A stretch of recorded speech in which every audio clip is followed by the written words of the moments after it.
In 1978, John Carpenter's Halloween defined the slasher genre, but how does it hold up to somebody watching it for the first time in 2024? Let's talk about it.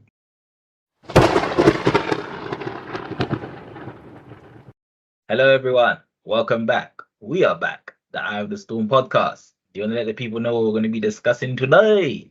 So this is Have You Seen, in which we talk about a movie that some of us know well and others have just seen for the first time. In honor of the upcoming Halloween, we are talking about Halloween from 1978, which kind of popularized the slasher genre, which follows this escaped mental patient who, after 15 years of being in a mental hospital for killing his sister, escapes and then starts returning to his family home, where he then proceeds to start killing the teenagers that live in the surrounding area. And we basically follow one of those teenagers as she tries to survive. So I've seen this movie a couple of times, and the two of you just saw it for the first time. So what were your overall impressions? This was not great at all. And I'm going to caveat, so in the lens of it coming out in 1979 or 78, whichever one it was, and in the lens of it being kind of one of the first slasher films in sort of that particular genre, I can see the appeal and I can see why this is a classic to many people in terms of iconic character that they fell in love with, which they kind of built a franchise from. But in terms of how it's aged and viewing it from 2024, it's just not great. It's not a great story. It's just super simple story. It's not that great. It's not really that interesting. You don't really have that many interesting characters in this. So when people are dying, you don't really care because you're not really invested in the characters at all in this. Michael Myers himself, there's a lot of question marks and there's a lot of things that just aren't answered in terms of what he's about in this particular sort of film. They even try to have the interesting perspective of having his psychiatrist that was kind of following him about and kind of talking up how evil he is, and there's just kind of nothing there. He's just just this straight up villain basically. But then they don't do anything interesting with it. It kind of all culminates into him kind of just sitting in this empty house and sitting in bushes and stuff like that. So he doesn't really do anything that interesting once he actually gets to the town where all the killings are happening. I will say, as a person that doesn't like horror movie, I did feel tense, and that's mainly because I don't like horror movies. So I did feel tense anytime he was kind of going around and stalking his victims, and when he eventually was killing victims, I did feel a little bit tense. Don't know how it sits with people who are more attuned with it, but yeah, it just wasn't great. And I feel in terms of all the movies that we've seen from the 70s and the 80s so far, things like Aliens, Terminator, and stuff like that, I feel this probably has one of the weakest. There really isn't too much to the story at all. I feel that's probably what lets it down the most, is that it's just a bunch of teenagers, a bunch of babysitters, a bunch of horny babysitters, because everyone seems to be trying to get with each other in this, apart from Jamie Lee Curtis's character. And yeah, there's just nothing really interesting there at all being told. Let me start off by saying I don't mind the message of the film. I think the message is pretty much evil can just be evil. It doesn't really need to be an explanation sometimes. It's just I think they didn't execute it as well. So if that's going to be a message, which I honestly don't mind, because similar with The Strangers, right? I loved the first Strangers, the one that came out in 2006. So sometimes evil can just be evil, right? And in The Strangers, I think that's perfectly executed, and that's a great example. Because in the 2006 version, evil was just evil, but what they did with it in terms of just the story and how they executed just certain jump scares, and it felt like homework watching it. But at the same time, I enjoyed watching the birth of the franchise. So how the franchise came to be, because I'm pretty much a fan of all the Halloween movies after the 2000 period. Whereas the ones before that, I don't think I'm going to be a fan of. And I think I remember, I didn't watch this one. This is the first time I've seen this Halloween, but I think I saw another Halloween, because I don't know which Halloween it was, but with the main character, I was kind of confused as in what his motive was. And I think that's later revealed in a Halloween that I saw either in the 80s or 90s. I'm not too sure, 'cause I haven't seen this one. But I think I saw a Halloween where there was a big revelation. Now, if the revelation is what I think it is, and if it is from the movie, then that means it makes sense why he's doing it in this film. But for someone who hasn't seen those movies, hasn't seen that movie that I'm referring to with the revelation, then it will seem what's the point of this? Because it's just a madman that jumps out of that escaped from the mental asylum, and now he's just killing people for no reason. And you know, there's no fun in that if you don't make the storyline or if you don't make the movie fun. So for me, like I said, sometimes it just felt like homework because, like, especially with like, I remember the third kill. I think just leading up to his third kill, it took so long to get to that point, and I was like, yo, like, it's dragging now at this point. Yes, I'd say I had a 50-50 experience with this movie. It's interesting you say about like his motivation in the movie, because it does seem like there's like some type of like symbolism in there, or like some type of like reason to what he's doing, in terms of like when he's like, he puts his sister's headstone on the girl that he killed in there, and the way like he's like placed some of the victims around the house as well. Obviously there's like kind of like links between his first kill of his sister and the later people that he kills, because like his sister was probably babysitting, she had like boy around and stuff like that. There's like some similarities there as well. And just the way he was like kind of like dressed up in his like Halloween costume that he was wearing from many, it wasn't like 100% one of one, because I think the one before was like a clown mask or something like that. It was a different mask, but in both cases he's wearing a mask, yeah. Yeah, so there's like something there, but it's like you said, it's just not expanded on in this movie in terms of sort of what any of it really means. To go off what he was saying, I realized something which I never realized before, which is why I kind of like, I felt 50-50 about the movie, and what I'm about to say is a positive.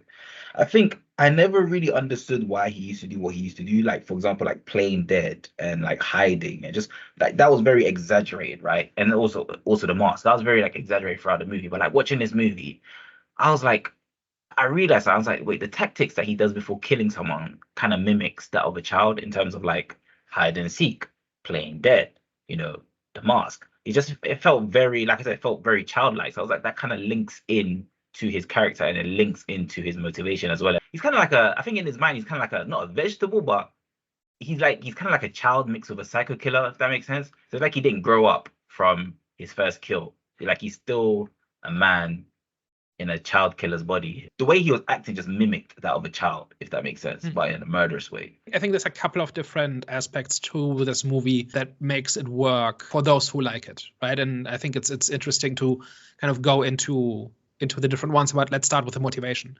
So he does not have a motivation, right? He, like, as a child, he just picks up a knife and kills his sister, right? And then 15 years later, he just escapes at the first opportunity, goes back to his childhood home, but then he starts latching on to random people, right? Laurie does not have anything to do with his childhood home other than she happens to be there when he's there, right? And then he latches onto her and then pursues her and eventually starts killing her, right?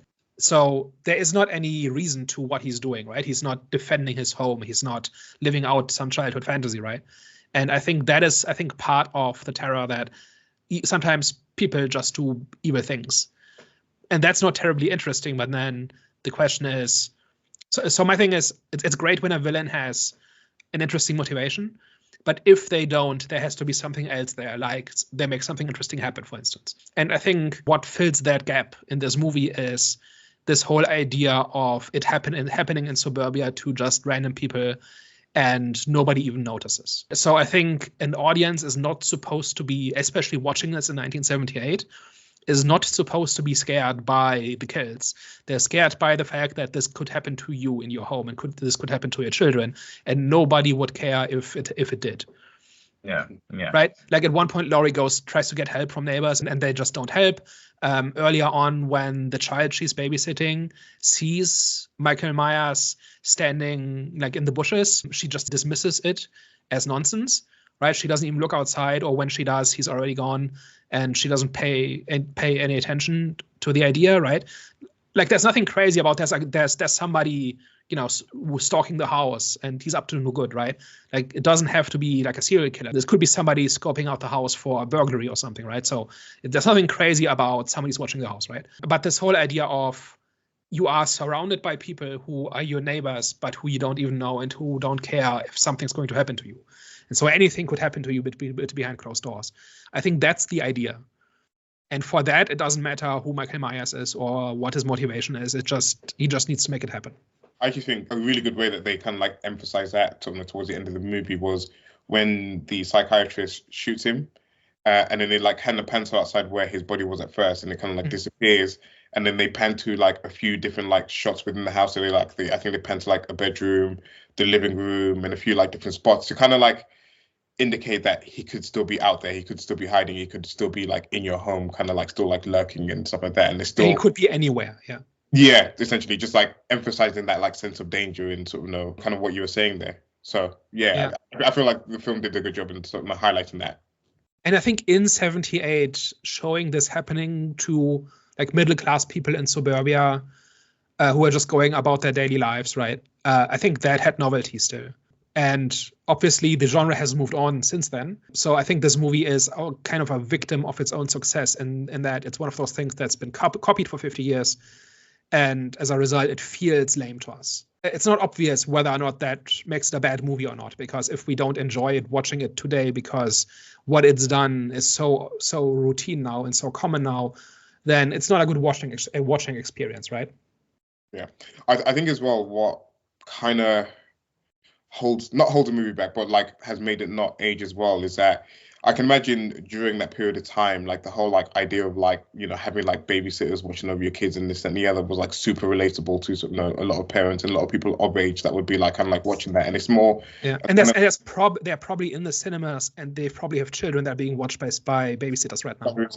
And it's kind of like showing essentially like what all these babysitters are kind of getting up to while they're watching your children. They're kind of like doing all this like kind of like debauchery stuff in your homes whilst you're like kind of like out and unassuming of it. So I feel like in that aspect, it has like a huge relatability aspect factor to it in that time period. But where like kind of like times have moved on and it's like kind of like 2024, and not to say like babysitters and childminders isn't as popular, but I feel like it was kind of like more of a thing back then. So for someone like me watching it, none of it really like meant anything to me in terms of like the babysitters and like that at all. Like none of it meant anything to me. But to the audience at that time, I can imagine, it was just like a lot more true to life. We all live in apartments, right? And do we really know what goes on in the apartments of our neighbors? Not really. But in terms of like the story being like emphasized on kind of like these few characters, and obviously these are the people that we're following in that. That's just kind of where it didn't lose me, but there wasn't that sort of aspect of like being able to relate to it. Yeah, I mean, I think what I was getting at with that comment is, I don't think you have to be like an American middle class person living in suburbia, right, in order to kind of relate to the idea. I think we all recognize that as kind of standing in for kind of normalcy and mundanity, and it's supposed to be a safe neighborhood where nothing ever happens and stuff like that, right? Yeah. Which I think that's a reason why horror and crime stories keep going back to that kind of setting over and over again, right? Because I think it still has that effect. It just doesn't have that novelty anymore. Mm-hmm.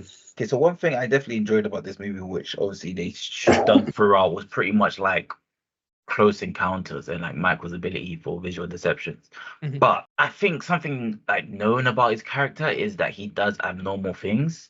So do you think that this is like a flaw, or could you just say is pretty much an exaggerated, imaginative decision made by the directors, and we should just see it like that? This is a film, it's fiction, it's cool. Because, for example, he gets shot a lot, he gets stabbed a lot, and he still survives. And you're thinking, okay, but this is like, do you think it would be more effective if he was more of a realistic character, or is Michael Myers, the way Michael Myers is presented now, okay? So that's actually something I also wanted to get to, which is Michael Myers is kind of two things at the same time, right? He's just a guy who picked up a knife and started killing for no reason. And he's also the boogeyman. He's also this unstoppable, borderline, unkillable evil that keeps getting up from wounds and can be anywhere and so on. And I don't know that works. I think the movie should have picked one of those two and then just stuck with it. And I think that would have been a more interesting villain and led to a better story. Right, where either like this is just somebody who cracks for no apparent reason and they're a danger to themselves and others, and that's all there is to it, right? There's no bargaining, there's no trying to rehabilitate him. It's just he's just a danger. Or you say he's this faceless evil that is incomprehensible and that is unstoppable and that will never keep coming. because those are two are not like in the movie. I don't think there's a reason for why he keeps getting up after he gets stabbed and shot and so on, and why he disappears. I think that kind of links to the whole point I made about him being childlike, because those are things that you do as a child. You play dead, you hide. Okay, yeah. You know what I'm saying? So that's why, because I never understood this. I was like, why does he do it? Like even in near the last scene where obviously the main character thinks that she kills him, which was the way that she just stood next to the door and not even checked behind her to see if he was still alive was so stupid. But anyways, but yeah, like when he was playing that, I was so confused. Like, why does he always do that? Why doesn't he just, you know what I'm saying? Like, why does he have to do all of this wahala and all of this nonsense before he reveals that he's alive again? And that said to me, like I said, it mimics something of a child that would do. So yeah, there has to be like, I think there's like something deeper that we're missing about his character, which is soon like, which builds up to something in the other movies, which I'm talking about. And like I said, I think I've only seen the movies from 2000 and up, but I remember seeing another Halloween, like I said, where there was a big revelation. So I think that all kind of links. That links to pretty much the revelation. There is a remake that focuses on, essentially turns the first 3 minutes where we see things from Michael's view and where he kills his sister. That's basically the bulk of the movie, and it basically tries to explore how he got this way. And it's generally not been very well received on that basis, because it's trying to explain something that is supposed to be unexplainable. And then in the sixth movie, the continuity for Halloween movies is they've done like reboots and partial reboots, and it's all very complicated in terms of what counts and what doesn't, and what the story is. At one point, they bring something like a supernatural element, like an explicitly supernatural element into it, and that's also not been very well received because it just does not really line up with the earlier movies. In the earlier movies, he's just a guy who puts on a mask and starts killing people, but which does not preclude those thematic elements that you said, that he's a child at heart and that he does things as if he's a child playing. But the story still needs to make sense in addition to that, right? Don't think we're going to watch the other Halloweens, Daniel. So I kind of feel like I want to just say why he's doing what he's doing because of the revelation. I want to reveal the revelation, but if you don't think it's a good idea, I won't. Yeah, so in the remake, it's essentially that he was abused as a child, and that made him evil. That's not a revelation. That's which one are you talking about? Where about Laurie's character and Michael. Oh yeah, and then later. Okay, yeah, go for it. So basically, Laurie's his mom. So sister, which is wild. Oh, it's his sister. Yeah. Like she's not old enough to be the mother. I would say Laurie can't do. No, but that's okay. So this whole time I was confused because when I was watching, I was like, wait, she's in school? Isn't that Michael's mom? But because she's revealed to be the sister or half sister or something. Like not obviously not the one that dies, but like it's said that they're related. But that's a retcon. That's not what happens in the first movie. Okay, so I got confused because I briefly remembered something. I don't remember the film which one it was, but there's a hospital scene, and then that's when she finds out that she's related to Michael. So I thought it was a mom, but it's actually the sister. Cool, my bad. The idea is essentially that he wants to finish the job. He went after his family, and he started when he was 8 years old, and now he has to finish the job, and that means killing Laurie, and that's a retcon from the first movie where she's just a random person he latches onto. I think that's to be honest. I like in terms of like making her like his sister, like that. I feel like that makes the story a little bit worse in context of like the first movie because. One, it's not set up at all. Like it's not set up. It's not like explained or anything like that. And then two, it doesn't then explain why he's kind of going after everyone else, and then sort of leaves Laurie till last, and then like ends up in a situation where she's able to get away or whatever. It just, I don't know. They're just like collateral damage, and plus it gives. But to be fair, it kind of gives him more of a motivation. They weren't even in the same house. They weren't even in the same house that Laurie was. If they were in the same house and they were just kind of in his way, I would understand. But he's kind of gone out of his way to target these other people and then target Laurie as well. But aren't those other people like they know Laurie? So isn't he just killing people, anyone that's around her or anyone that she knows or anyone that's affiliated with her? But then that takes away from his like character motivation because his motivation isn't to kill the person and anyone that's related to that person. His motivation should be to kill his family members, his sisters or whatever, as it should be. So it wouldn't quite make sense why everyone else would be collateral damage. Yeah, but his motivation is kind of like blurry, like it's kind of wacky, and I think that's how he's presented. So I don't think like he has a motivation, but it's not like a motivation which is clear, if that makes sense. The reason he latches onto Laurie in the beginning is because she's the daughter of the real estate agent who's selling the old Myers house. And so she drops off the keys because they have a viewing later that day. And he is in the house and he sees her, and that's how he latches onto her, and then he starts following her. And then he kind of becomes aware of her friends. So it's kind of he latches onto people and then starts killing them, and he latches onto the next person, gets the next person. That's kind of what he does in this movie. Mm-hmm. And Laurie is just a random person who was in the wrong place at the wrong time. It's kind of like getting stabbed on the train or being victim of just some random crime on the street. You were just in the wrong place at the wrong time. There's no motive for it and can still change your life. I think that's the kind of evil this is supposed to be. And that is then inserted into the supposedly safe and quiet and calm setting that the audience associates with safety and boringness and so on. So that I think that is the point. And I think that's fine for one movie. But if you are on the 5th movie in a franchise and all you can do is come up with new ways for your villain to kill people with a knife or with his hands, then you start expanding on the motivation. And they tried twice, once with childhood trauma, and then they did it 3 times already, and then second time with Laurie being family, and then the third time with the supernatural element, where it's some kind of avatar of rage or something like that. And none of them really worked or made the character more interesting, I thought. I think he is kind of boring as a character. He is kind of a one-trick pony because all he really does is stalk people and watch people and then kill them in fairly basic ways. But I think that's only a problem if you're making more than one movie. I think if you're making one movie, then that's fine, because you are basically like, it's just about the sensation of being stalked. So I don't really normally go into like cinematography much, mostly because I don't know enough.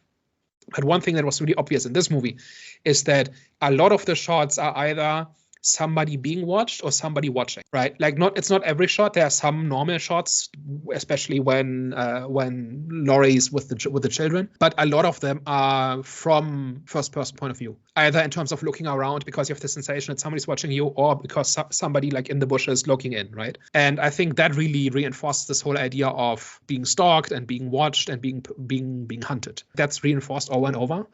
And so it's just about the sensation of somebody stalking you, or you have somebody's like threatening you in some way, and you don't know why, and it doesn't matter why. It's what matters is the danger. So this is pretty much like a positive for them. I think they did kind of like do a good job of making him the physical, like presenting him as the physical embodiment of evil. Like, do you know what I'm saying? Like, even like there was a scene with, I don't know what they referred him to as, but he was like a doctor, right? That's Dr. Loomis. Yes, he's a psychiatrist who treated Michael. Yeah, there was a scene where he was talking to his colleague, and like he kept on referring him as a thing or it, and then she was like, "It, can we start calling him he?" So you could tell that pretty much their goal was just present him as evil rather than human. And I think that's it's kind of like a mystery, which they kind of like are consistent with throughout the franchise, because it's like you always ask yourself while you're watching Halloween movies, is this guy human? You know what I'm saying? Like I said, because he does things which humans couldn't do. Like even in this movie, when he killed the boyfriend with glasses, the way he just lifted him up and then he stabbed him, and then obviously he was just dangling in midair. I was thinking, okay, that's OD. It's very exaggerated, but at the same time, it raises the question like, this guy is just pure evil. I don't even think he's human. So I think they did a good job when it comes to that message that they were sharing. Yeah, Loomis keeps talking to him as it, and just as not a person, right? And he said something like, I tried to cure him for 5 and I tried to lock him away for 10, and neither worked. In the script, he's famously referred to as the Shape. He's not even like a person in the script. And then that's also the point of the mask, right? That he's just an anonymous figure. And one little detail that I quite liked was in the final fight where he gets into the house and he tries to kill Laurie and she fights back. At one point, his mask comes off just for a split second. You can see his face for about half a second. And it's just a guy. Yeah, they showed it, which I was going to say, how did you guys feel about it? But sorry, carry on. I was going to say, like, it's very short, right? And they don't focus in on his face. So they don't give him an identity. But his mask comes off and underneath is just a person. Right? Like, there's nothing special about him. He's not disfigured. He's not a monster. There's nothing striking about him. He's just a guy. And that then, I think, reinforces this whole image that any person can become this kind of evil, right? It's not like you can't tell whether or not somebody's evil or not by what they look like, or like some other indicator. It's just like some people just are, right? And whether that's true and a good message and whatever is a different story. But like that's what this is reinforcing, right? That he's just the evil in your life that just descends on you and tries to hurt you. And there's no rhyme or reason to it. It just happens, and you didn't deserve it. You didn't do anything to provoke it. It just happens, right? So I think it does that really well, and it also I think does suspense really well. So you mentioned, like one of you mentioned earlier, like in the very beginning, about how slow it is and how it takes forever for anything to happen, and I actually disagree with that. So I have this thing about horror movies where I basically go do chores for the first half hour and then come back when stuff starts happening, because most horror movies, especially the not very good ones, have this first half hour when literally nothing happens.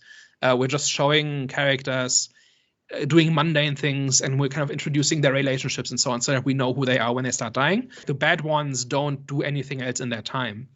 And this one is different. Like Michael escapes in the first few minutes, and then he begins stalking people, and he starts closing in on people, and they start seeing him across the street or behind a hedge and so on. It keeps getting closer and closer, basically from minute 3. It starts building up this tension and this sense of dread, and this, like, I don't know if either of you have ever had this sensation that like you're out in public somewhere and you're just walking down the street and you get the feeling that somebody's following you or somebody's watching you. And you can't prove or disprove it in the moment, but it's kind of just a feeling. And it might be nothing, right? It might just be a strange vibe you get from somebody who's walking behind you or something. But like this whole idea of somebody's watching, like that's something I think that people can relate to. And I understand, and I like agree that was what they was doing. But the point I made was the build up towards the third kill, because everything before that was good.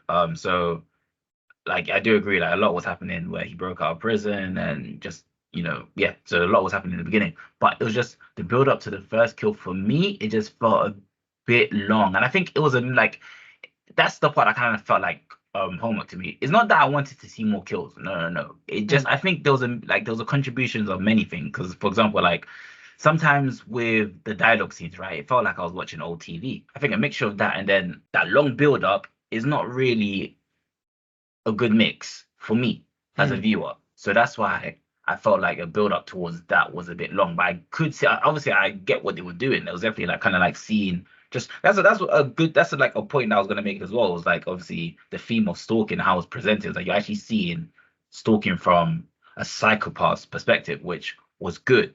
But it just, like I said, just to that whole build up to the third kill, just for me was a bit long. Yeah, and that's kind of like, so I had the same reaction the first time I saw it. So we're halfway in. How come nobody's died yet, right? And I actually think that is kind of a mistaken assumption about slasher movies, or maybe if you started watching them in the 2000s or later, it's kind of how they've maybe become, or maybe the first ones you see are kind of like that. But the second and third time I watched this one, every time I watch it, I start enjoying it a little bit more, because first of all, now I know what's going to happen, right? I'm not waiting for it to get good. I can kind of start to appreciate what the movie is doing, even though there's no killing yet, right? But I do actually think, like, if you put this movie side by side with other movies like this, the bad ones actually don't do anything at all, right? They literally just have people talking about their relationships or being annoying to each other or something. But there's nothing really happening. And I think in this one, there's always something happening. And I think that is why it works. Like, if it happened to not work for you, that's obviously a different story. But I think objectively, the movie is doing something in that first half hour, first 40 minutes or so.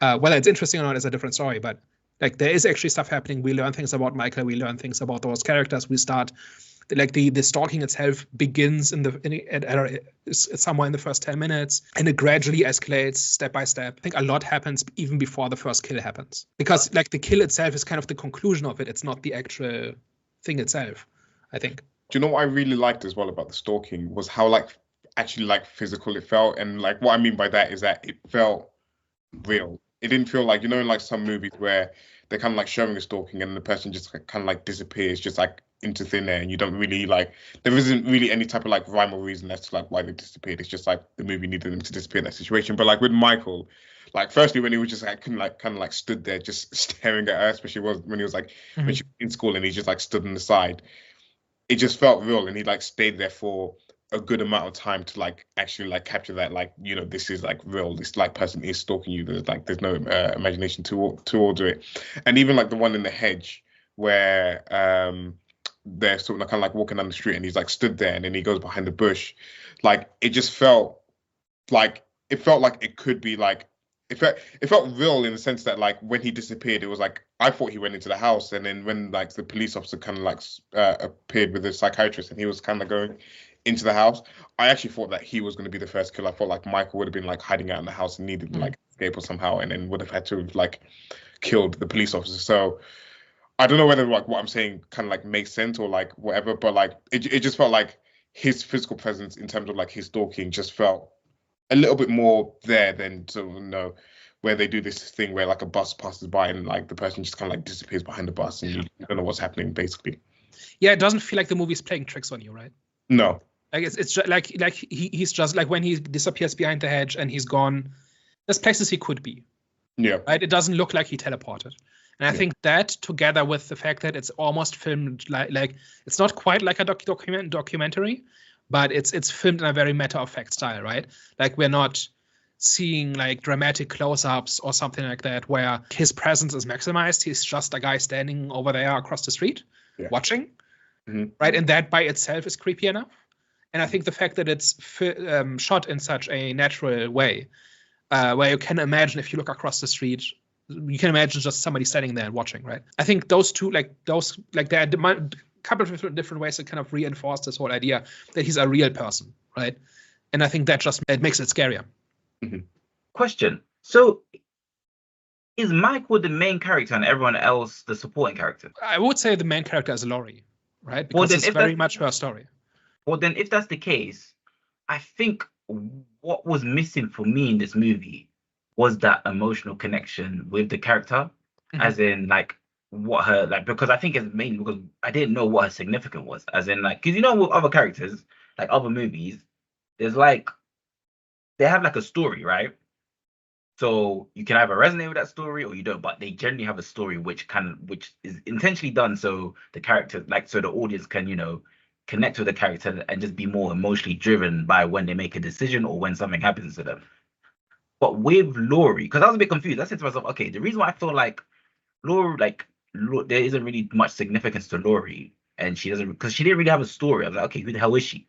So to me, that told me, okay, maybe because obviously there's so many Halloweens, she's so far she's a mystery, because obviously that mystery is going to end up being revealed.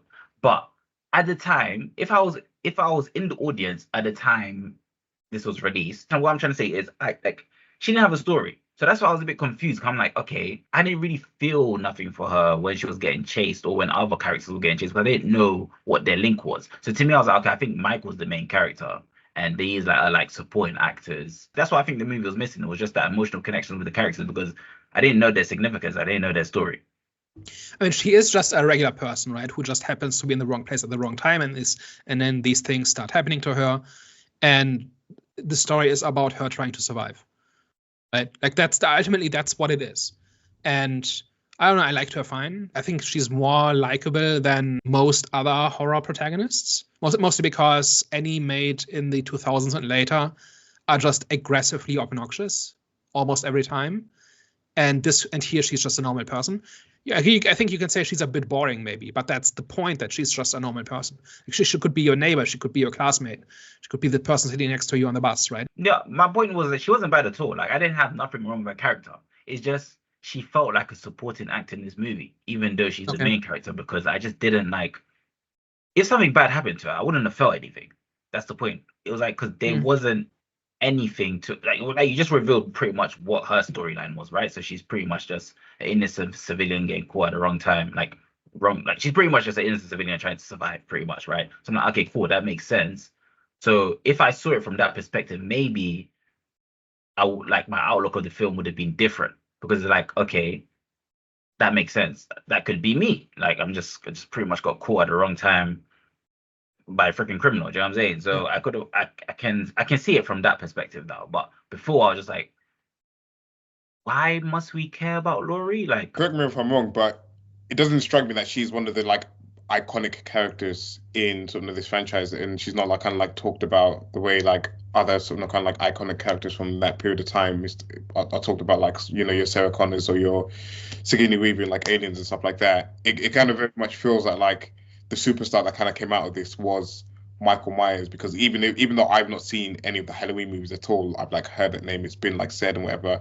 And obviously for like you as well, Jonathan, where you hadn't watched the Terminator movies, but you knew of Sarah Connors, and I feel like that's kind of part of the problem, because like obviously she's in like some of the sequels from what's sort of kind of what's mentioned, but like you said, there isn't anything really like that great about her. And like Daniel said as well, like there is like, it's not a knock on her, like she's not a dislikable character in this, but it very much feels like she's just there isn't anything special about her, and that kind of like then ties into the story, because it's a very simple story, and it's a very sort of like very basic story in what it's doing, but there's just like nothing really memorable outside of like Michael Myers. There isn't really anything memorable or anything key to really take away from the movie, for me anyways, and she's like part of that, where it's like you could replace her in the next movie and I probably wouldn't care. But I think that's generally the case for main characters in movies like this. They're kind of random people who just happen to be the target of this killer, and then they try to survive, and then they barely survive in the end. Like, I don't know that very many of them have very compelling stories by themselves or these amazing personalities or something like that. I think my expectation going into this is kind of like she's supposed to be a normal person who is a bit more observant and a bit more resourceful than most, right? Kind of everybody else kind of sleepwalks their way through life, and she keeps noticing stuff, right? She keeps noticing that she's being watched. She keeps looking for exits and weapons and stuff like that, right? And she defends herself in a plausible way.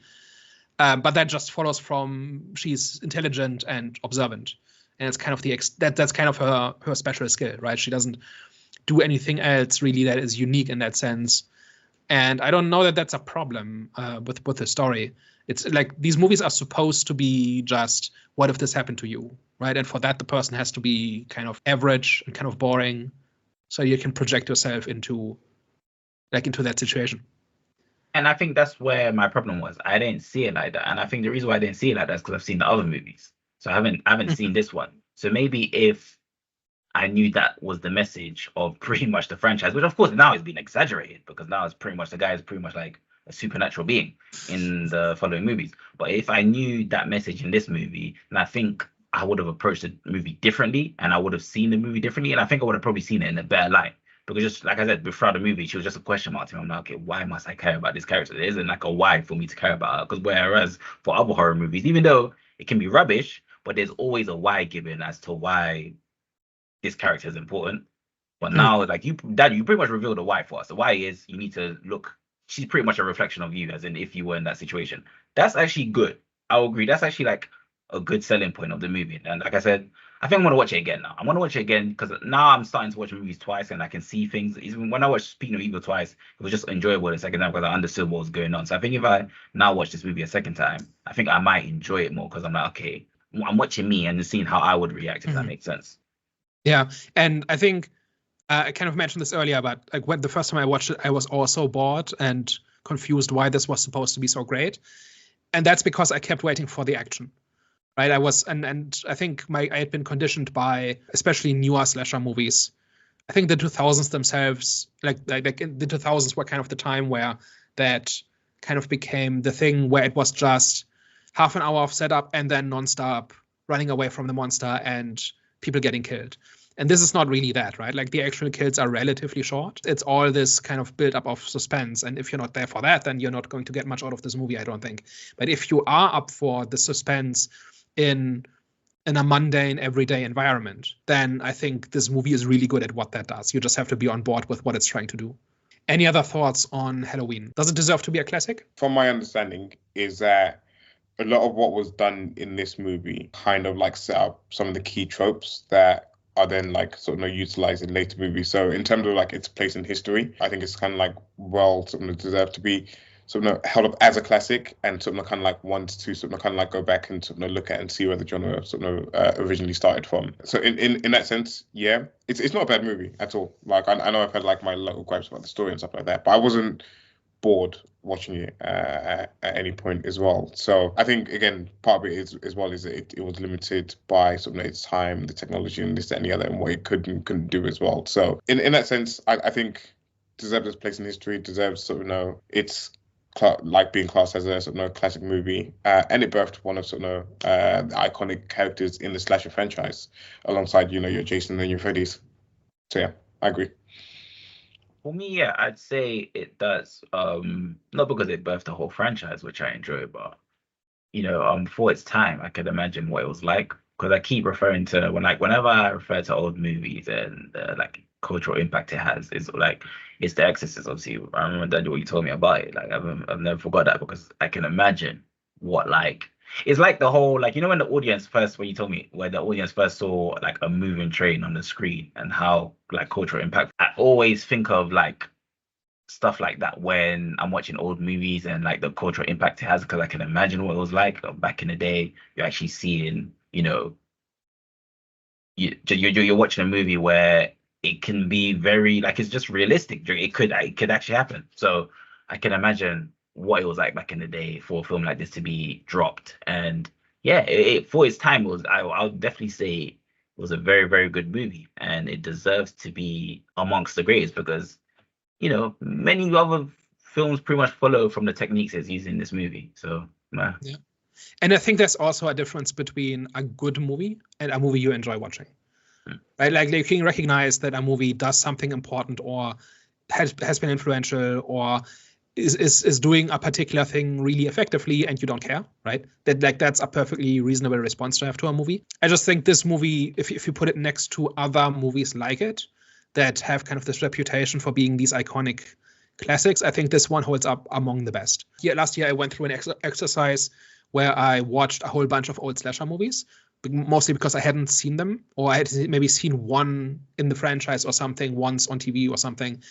And a lot of them surprisingly hold up really poorly, because a lot of the time they were kind of cash grabs, and they were just made to cash in on a fad, and they didn't really have much in the way of ideas or whatever. And about half the Halloween movies are in that category. But I think this one actually has, like, even if the whole idea of kind of everyday mundane terror isn't scary anymore, I think it's still really, once you buy into its mood, I think it still grips you. Yeah, that's kind of my bottom line with this movie. Question: where the hell does Michael receive first aid? Because yeah, this guy, like, I don't know how he keeps, like, each movie he comes back like a new man. Like, I'm like, so where the hell, like, oh, but to be fair, no one knows his identity, so maybe just walks into a hospital. Well, I've got another one. Why can't he drive? Yeah. That was a point that was made in the movie. Right? Oh, yeah. Yeah. So I think there are some story problems with this, but I think it's mostly about the mood, right? It's mostly about the atmosphere and the sensation of being stalked, or, there's somebody after you, that kind of thing. And I think that's what underpins the entire movie. And the fact that it's a bit shoddy in a few other places, maybe, I think is okay, or at least it doesn't ruin it for me. Like the story is the same if he just walked from the mental institution, right? Like the fact that he has a car is not really important. Yeah. Right. And he doesn't really get injured until the very end, right, where he survives being stabbed and being shot multiple times in the span of 5 minutes. Before that, I don't think he gets injured, or not as seriously. I think this stuff doesn't ruin it. It's more like, did it have to be that? Could you have just patched up just this in one or two places? All right. Well, guys, hope you enjoyed today's discussion. Okay. Yes. Let us know your thoughts down in the comments below. Is Halloween one of your sort of favorite all-time classics in the genre? Did you like it? Does it hold up for you in 2024? And of course, don't forget to like, share, and subscribe. Well, guys, we hope you enjoyed today. Thank you very much for tuning in. Catch us next week. Au revoir. Ciao. Bye-bye.